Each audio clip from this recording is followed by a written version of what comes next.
Manger des protéines pour perdre du poids, est-ce que ça marche vraiment? Oui ou non? C'est ce qu'on va voir dans cette vidéo et c'est la suite d'une vidéo que j'ai déjà faite qui vous a plu sur le sujet. Donc je vous mettrai juste au-dessus de la vidéo ou en description le lien vers cette vidéo. Alors, je voulais compléter par rapport à la dernière vidéo que j'ai fait quelques informations donc, concernant la protéine et la perte de poids. Et je vais répondre à quelques commentaires. Donc j'ai mon ordinateur ici, donc quelques commentaires que j'ai eu sur mon ancienne vidéo.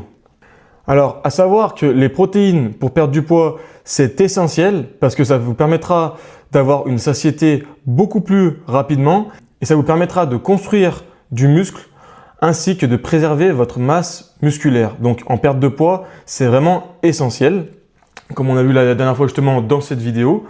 Et là, aujourd'hui, je voulais vous parler de comment atteindre justement ce quota de protéines au quotidien et est-ce qu'il est vraiment nécessaire d'avoir ces fameux 1,6 à 2 grammes de protéines par kilo de poids de corps comme il est recommandé, ou est-ce que le fait d'avoir seulement 50 ou 60 ou 70 grammes par jour de protéines, c'est suffisant? Parce qu'en fait, j'ai plusieurs questions. Donc la semaine dernière, j'ai encore eu un de mes cousins qui est venu me poser la question en me disant, parce qu'il avait vu ma vidéo justement sur les protéines, et il m'a dit, alors j'ai vu ta vidéo, c'est très bien, donc moi par exemple, il suffit juste que je rajoute un steak de viande à mes repas de temps en temps et c'est bon, je pourrais perdre du poids. Je lui dis non, ça marche pas comme ça. En fait, c'est vraiment un quota qu'il faut atteindre tous les jours dans l'idéal. Après, bien sûr, il y a des jours où vous l'atteindrez pas, mais le but c'est d'avoir une moyenne sur la semaine qui est à peu près entre 130 et 150 grammes de protéines, comme on l'a vu sur l'ancienne vidéo. Et de ce fait, il faudra vraiment les éparpiller tout au long de la journée. Donc le fait de rajouter simplement un steak, donc soit de viande rouge ou de viande blanche, ça ne suffira pas parce que étant donné que 100 grammes de viande blanche, ça fait environ 25-30 grammes de protéines. Vous vous doutez bien que pour atteindre ces 130 à 150 grammes de protéines sur la journée, ce n'est pas suffisant. Donc c'est pour ça qu'il faut vraiment en rajouter avec plusieurs petites techniques. Donc soit vous prenez des shakers de whey pour le goûter, soit vous rajoutez des œufs le midi, le soir vous mettez une salade composée et dedans vous rajoutez du thon, comme ça vous aurez facilement 40 à 50 grammes de protéines. À chaque dessert, parce que moi j'aime bien par exemple finir sur du sucré, donc à chaque dessert, à chaque fin de repas, pardon, comme dessert, je vais me prendre donc notamment un skyr ou 2 skyrs. Et étant donné que les skyrs de chez Carrefour, il y a minimum 12 grammes de protéines par pot de 140 grammes, et ben ça fait que si vous en prenez 2, ça vous fait 24 grammes. Et si vous faites ça 2 fois par jour, ça vous fait tout de suite un 50 grammes de protéines sur la journée répartie uniquement avec des skyrs. Donc forcément, si derrière vous mangez un petit peu de viande blanche, des œufs, etc., vous atteindrez assez facilement au moins les 100 grammes de protéines au quotidien. Alors ensuite, on va passer justement au niveau des commentaires. Donc j'ai eu quelques commentaires sur mon ancienne vidéo. Donc j'ai mon ordinateur juste en dessous, c'est pour ça que je ne regarde pas la caméra.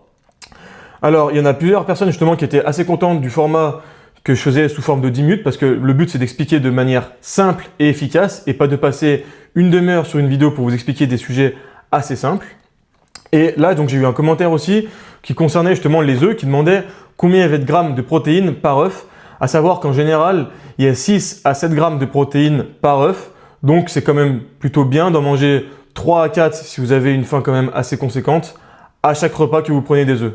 Moi, personnellement, le soir, si je veux me faire des œufs brouillés, je vais m'en faire 4 en général pour avoir environ entre 25 et 30 grammes de protéines que je compléterai, comme je vous l'ai dit juste avant, avec des skyrs en dessert. Ensuite, donc il y avait un commentaire qui expliquait qui nous rappelait plutôt qu'il faut penser à boire beaucoup d'eau, donc surtout quand on prend des protéines. Donc déjà quand on fait du sport en général, il est conseillé de boire beaucoup d'eau tout au long de la journée. Donc c'est minimum 2 à 3 litres d'eau et encore plus justement quand on fait du sport.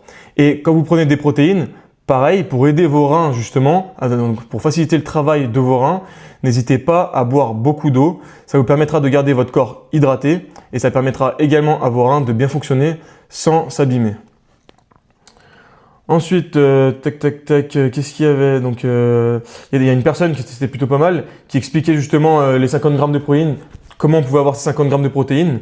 Donc, en disant que ça pouvait venir de la 100 grammes de viande rouge, du poisson, de la poitrine de poulet, etc. Donc, ça c'était plutôt pas mal aussi. J'ai une personne aussi qui me demandait s'il faut prendre de la whey à vie. Donc là, pour moi, parce qu'il y a plusieurs personnes qui se posent cette question, ils ont peur qu'en prenant de la whey, et ben derrière ils doivent prendre à vie, sinon en fait ils verront leur gain musculaire partir. Alors ce qu'il faut savoir, justement il y a Nassim Saïli, donc c'est un youtubeur quand même assez connu dans le milieu de la musculation, qui a expliqué que si on maintient nos grammes de protéines tous les jours, donc à savoir 130 à 150 grammes de protéines de façon générale, on préserve sa masse musculaire même si on arrête de faire du sport. Donc la whey en fait partie aussi, mais vous n'êtes pas obligé de prendre de la whey. C'est-à-dire que si tous les jours vous aviez 150 grammes de protéines avec 50 grammes de whey dans ces 150 grammes, vous n'êtes pas obligé de prendre de la whey pour atteindre ces 150 grammes et préserver votre masse musculaire. Donc si vous arrêtez la whey, ça ne posera aucun problème. Il faudra simplement la compenser, donc la remplacer avec une autre source de protéines. Idéalement justement la protéine qui proviendra de votre alimentation. Mais bien sûr, à la place de la whey, vous pouvez très bien prendre de la protéine végétale, ça ne posera aucun problème. Ensuite, il y a une personne qui expliquait aussi qu'on peut très facilement être à 2,5 grammes de protéines par kilo de poids de corps et surtout de masse sèche. Je suis d'accord avec cette personne et elle explique aussi que justement, c'est pas dangereux pour la santé, les protéines, sauf si on va à des doses très hautes. Comme j'avais vu notamment sur une recherche, sur des études, que c'est à partir de 500 grammes de protéines par jour où ça commence vraiment à être nocif pour la santé et pour les reins. En dessous, c'est simplement que ça ne sera pas forcément efficace. Donc, par exemple, si vous êtes entre 200 et 400 grammes de protéines par jour, ça ne vous apportera aucun bienfait supplémentaire à si vous êtes à 150 grammes de protéines. Par contre, ça fera simplement travailler votre corps inutilement parce que l'excès de protéines, justement, sera utilisé par votre corps et sera sorti donc quand vous irez aux toilettes. Encore une fois, n'oubliez pas que pour perdre du poids, ce qui est le plus important selon moi, donc c'est ma vision des choses, je n'ai pas la science infuse bien sûr, c'est seulement mon expérience que je partage avec vous. Pour moi, c'est le total calorique que vous mangez tous les jours. Donc admettons, si vous avez estimé que pour perdre du poids, vous devriez être à 2500 calories et que votre organisme de base, il est à 3000 calories, donc vous avez un déficit calorique de 500 par jour, et ben, si vous maintenez ce total de 2005 et qu'à côté, vous maintenez votre total de protéines, donc admettons 150 grammes de protéines tous les jours, le reste, peu importe que la répartition entre les glucides et les lipides, et si vous faites plaisir ou non sur la nourriture, ça n'aura que très peu d'importance pour moi. Ce sera vraiment de l'optimisation, donc du micro-détail. Et par contre, ça ne vous empêchera pas de continuer de perdre du poids tout en appréciant votre processus de perte de poids. Pour moi, c'est vraiment ça l'essentiel.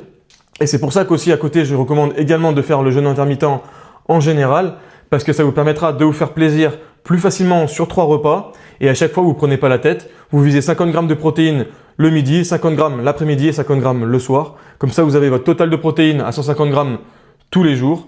Et vous avez de quoi vous faire plaisir le soir, le midi ou l'après-midi. Voilà, donc aujourd'hui, c'était simplement mon point de vue et un petit ajout supplémentaire par rapport à mon ancienne vidéo sur la protéine et la perte de poids.